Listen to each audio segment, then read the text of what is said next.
So you're looking at that huge, gorgeous TV in your living room, and the thought hits you. Hey, could I just use this as my computer screen? Or maybe it's the other way around.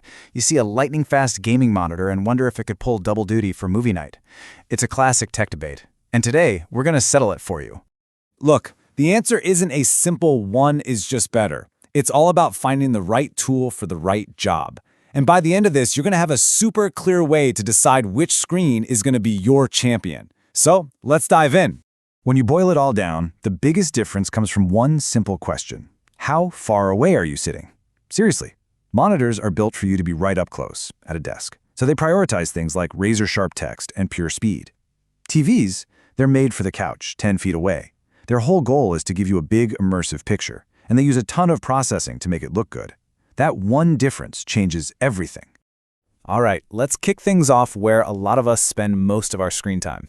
At the desk. For work, for productivity, for just day-to-day computer stuff, this is our first head-to-head battle. And in the workplace, it's not even a fair fight. The monitor wins, hands down. The number one reason is something called pixel density. A typical 27-inch monitor just crams more pixels into each inch than a giant 55-inch 4K TV. What does that mean for you?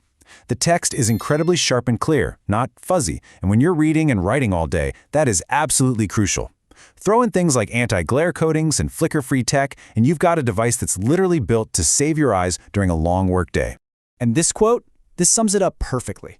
This is a real-world story you hear all the time. People try it, and that subtle fuzziness on the text, it's not in your head.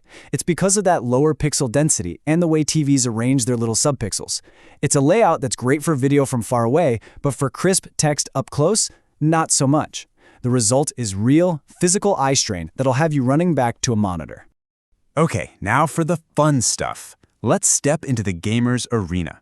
Here, the choice gets a lot more complicated, because the best screen totally depends on the kind of games you love to play. You've got to ask yourself, what's your goal? Are you trying to climb the competitive ladder in a frantic shooter where every frame counts? Or are you just wanting to get lost in a beautiful, story-driven world? Your answer is going to change everything. For all you competitive players out there, you know that every millisecond is the difference between winning and losing, and that's where monitors are king. This 1ms you always see, that's the response time. It's how fast a single pixel can change color. A faster response time means less motion blur, which in a fast game is the difference between seeing a clear enemy and a blurry smear. And you pair that with this, the refresh rate. 240 Hz means the screen is literally redrawing the entire image 240 times every single second. The result is just buttery smooth motion that gives you a real, measurable advantage. You can track targets better, you can react faster. Most TVs, even the really good ones, can only do 120 Hz. But what if you care more about getting lost in the world than getting the perfect headshot? This is where high-end TVs just blow monitors away, and it's all thanks to HDR. High dynamic range. I mean, just look at the difference here. On the left, standard range. It's fine. But on the right, with great HDR, you get explosions that are spectacularly bright and shadows that are deep and full of detail, all in the same shot. For cinematic games, this level of visual punch is a total game changer. And that brings us perfectly to our final round, where TVs are playing on their home turf, watching movies and binge-watching your favorite show.